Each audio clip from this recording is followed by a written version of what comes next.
कभी एक कथा तक नहीं सुनी, कभी राम का नाम नहीं लिया। कोई दरवाजे आ जाए तो दरवाजे बंद कर लेते थे, अरे देना पड़ेगा इसको, बंद करो। यहाँ तक कि गंगा स्नान तक करने नहीं गए, अरे वहाँ जाएंगे तो उनको देना पड़ेगा। नाम था दानचंद। एक दिन उनकी पत्नी, बहुत दिन हो गया था, उनकी पत्नी कहने लगी मेरा तो जीवन ही व्यर्थ हो गया। तो कहने लगे क्यों देवी, ऐसा क्यों कह रही हो? तो अरे कहे ना तो क्या करें, जीवन में आपने एक दान नहीं किया, आज तक आप गंगा स्नान भी नहीं किए, तो क्या करूं? ऐसे पुरुष से विवाह मेरा हो गया जो धर्म कर्म करना ही नहीं जानता है, तो मेरा जीवन तो बेकार हो ही गया।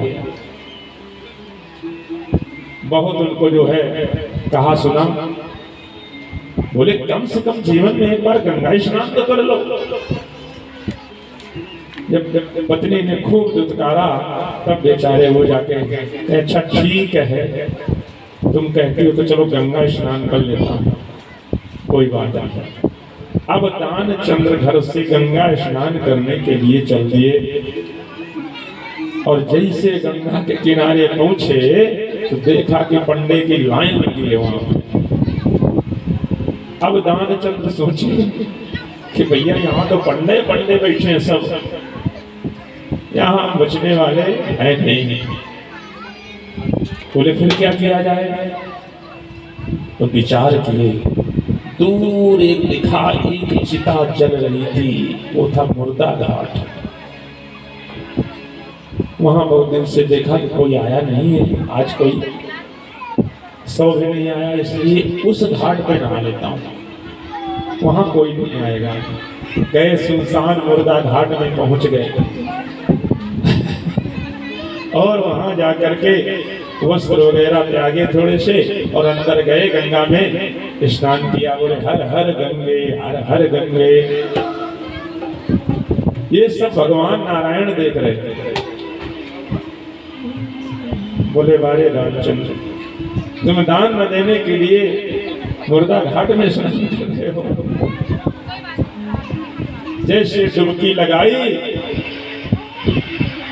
गंगा मैया में, बोले हर हर गंगे, तब तक भगवान नारायण पंडे के रूप में वहां आ गए और बोले यजमान की जय हो, यजमान की जय हो।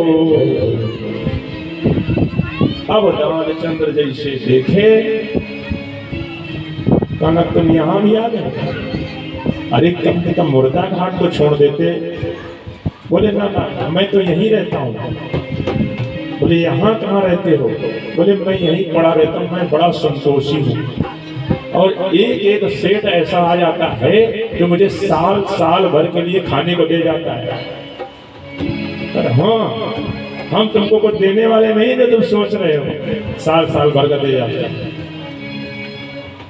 मैं तुमको कुछ देने वाला हूँ नहीं। बोले ऐसे तो आपका स्नान करना निरर्थक हो जाएगा, बिना कुछ दिए तो आप दे नहीं सकते। मेरे पास कम कुछ है ही नहीं, तुम देंगे आपको, मैं कुछ लाया नहीं तो हम आपको क्या दें? बोले नहीं, बिना दिए तो आप जा नहीं सकते। अब बड़े परेशान, बोले मैं कुछ लाया नहीं तो तुम्हें दूं क्या? पैदल बेचारे चल कर आए थे, एक ढेला नहीं लाए थे। भगवान कहने लगे कोई बात नहीं, तुम नहीं लाए हो तो कोई बात नहीं, एक संकल्प होता है, संकल्प उतर लो और हम जब आपके इधर नगरी में आएंगे तो हम ले लेंगे आकर के। तब दानचंद्र सोचे संकल्प ही तो करना है, देना तो। बोले संकल्प कर ले। बोले ठीक है कराओ संकल्प। तो संकल्प पढ़ा, ओम विष्णु विष्णु विष्णु श्रीमद् भगवतो महापुरुष विष्णु राज्ञा परतुमानसी श्वेत बाराहते वैवस्वत मंत्रे अष्टाविंशति में कलियुगे कल्पतम चरण। ऐसे पढ़ते हुए जो संकल्प कराया तो एक ढेला का संकल्प लिया, एक ढेला का संकल्प ले लिया कि हम एक ढेला आपको देंगे। बोले से पिंड छूटे कैसे?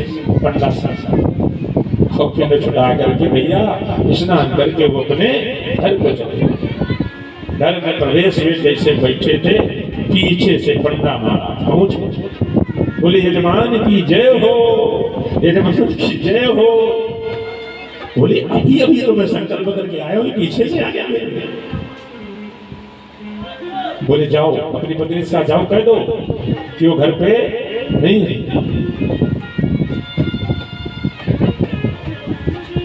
बाद में आना। पत्नी बड़ी परेशान कि आप घर में हैं, हम उनसे कैसे कह दें। गई कहें अभी वो घर पे नहीं है, तो बोले कोई बात नहीं, हम इंतजार कर लेते हैं। बैठ गए भगवान की लीला। अब वो बहुत देर बाद बोले वो तो बैठे हैं, तो जाओ उनसे कह दो कि वो अस्वस्थ हो गए, मतलब बीमार हो गए, बाद में आना। अब पत्नी बेचारी क्या करे, उनकी आज्ञा मानना, ना मानो तो झगड़ा हो। फिर गई बेचारी, कहा कि ऐसा है कि वो अस्वस्थ हो गए हैं, बीमार हो गए हैं। बोले कोई बात नहीं, मैं उनके लिए यज्ञ करूंगा, तपस्या करूंगा यहीं बैठकर, जब तक वो ठीक नहीं हो जाएगी। फिर गई, बोले वो कह रहे कि मैं तपस्या करूंगा जब तक मेरा यजमान ठीक नहीं हो जाएगा। मैं कैसे जा सकता हूँ, मैं अपने यजमान को बिना ठीक किए नहीं जा सकता हूँ, ये मेरा धर्म है। अब वो बड़े परेशान, ये तो जा ही नहीं रहा किसी विधि से। कहा जाओ कह दो जाए, मर गई। जाओ कह दो जाकर के वो मर गए। अब भैया वो बड़ी परेशान कि बताओ ऐसा कैसे हम झूठा कहे जा करके, लेकिन उन्होंने डाका जाओ, जाती क्यों नहीं। अब उनके डर के मारे बेचारी गई, कहने लगे महाराज वो तो चले गए। चले गए, पंडा ने आश्चर्य से किया, वो तो सब जान ही रहे थे। बोले चले गए, हाँ हाँ, बड़ा दुखद समाचार है, बड़ा दुखद समाचार। बोले चलो ठीक है कोई बात नहीं, तुम अकेले कहाँ कहाँ जाओगी, हम जो है इनकी अंत्येष्टि करा के जाएंगे। इनकी अंत्येष्टि कराकर जाएंगे। और पूरे गांव में दौड़ कर गए और सबको बताया कि दानचंद्र चले गए, दानचंद्र चले गए। अब भीड़ लगने लगी उनके दरवाजे, सब लोग आने लगे। भाई सब लोग बड़ा परेशान, खूब रोवा पिटी मची। अब उनकी पत्नी कहें बड़ी विडम्बना है, अब वो रोए और रो करके कहें अरे वो गए नहीं है। तो सब लोग सोचे इनको सदमा हो गया है, इसलिए ये कहते हैं कि वो गए नहीं है। अरे कल ऐसे होता है, ऐसे होता है, परेशान ना हो, ये दुख की घड़ी है, कोई बात नहीं। अरे मैं कह रहा हूँ वो गए नहीं है। वो बेचारी सही कहे कि गए। अब सब उनको जो है सांत्वना दे, कोई बात नहीं, कोई बात नहीं, परेशान ना हो। बोले चलो कोई बात नहीं, तैयारी करो। टिकटी बना दी गई, बांस बांधे गए, अभी भी नहीं जाग रहे, वो श्वास साधे पड़े। अब टिकटी में उनको ला करके बांध दिया गया, अभी भी नहीं जाग रहे। 4 लोग लेकर के चल दिए। अब पत्नी पीछे से दौड़ी, अरे वो मरे नहीं हैं। हाँ हाँ ऐसे होता है, ऐसे होता है। 4 लोग उनको पकड़ करके लौटान कर ले आए और सब लोग उनको समझाए, अरे कहा मैं कह रहा हूँ ऐसे नहीं हुआ है। नहीं नहीं नहीं कोई बात नहीं, शांत हो जाओ। ऐसे होता है जब किसी के यहाँ दुख होता है तो उसे बड़ा दुख हो जाता है। अब बेचारी को पड़े, अब ले करके उनको शमशान घाट पे पहुंचे। सांस साधनी पड़ा, एक ढेला के लिए। सुना है ऐसा कभी कंजूस, एक ढेला के लिए सांस साधा पड़ा। तब भगवान ने सोचा लगता ये मर जाएगा, तभी एक ढेला नहीं देगा। तो भगवान ने कहा देखो, पंडा रूप भगवान ने कहा कि मैं इसके कान में एक मंत्र फूंकना चाहता हूँ। पहले मंत्र फूंका जाता है, फिर इसको मुखाग्नि दी जाती है। ठीक है महाराज जो करना करिए। बोले इसका जरा सा कान खोलो, तो बगल से खुलवाया और धीरे से कान में कहा, भैया मैं पंडा नहीं हूँ, मैं भगवान हूँ।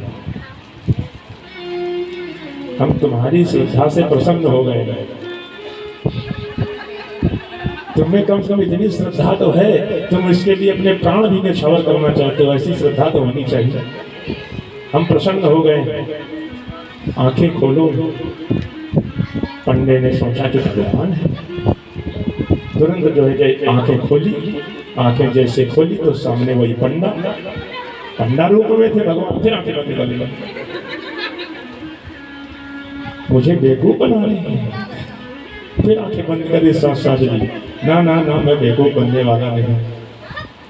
फिर कहा भगवान ने कान में कि भैया मैं सच में भगवान हूँ, पंडा रूप में तुम्हारी परीक्षा लेने आया, लेकिन मैं तुमसे बड़ा प्रसन्न हो गया हूँ और तुम जो चाहो वो आज मांग लो। मैं जो चाहोगे मैं वो तुम्हें देने के लिए तैयार हूँ, लेकिन तुम आंखें खोलो। तो पंडा आंखें नीचे, वो सेठ जी आंखें नीचे नीचे कहते हैं कि भैया ऐसा करो, हमें कुछ चाहिए नहीं आपसे। बोले फिर क्या चाहिए? कहा जो संकल्प एक धेला का करा था वो धेला छोड़ दो, वो धेला छोड़ दो। भगवान हार गए। बोले जाओ, हमने वो धेला छोड़ दिया। बोलिए नारायण भगवान की जय हो। ऐसे सेठ जी के प्राण बचे।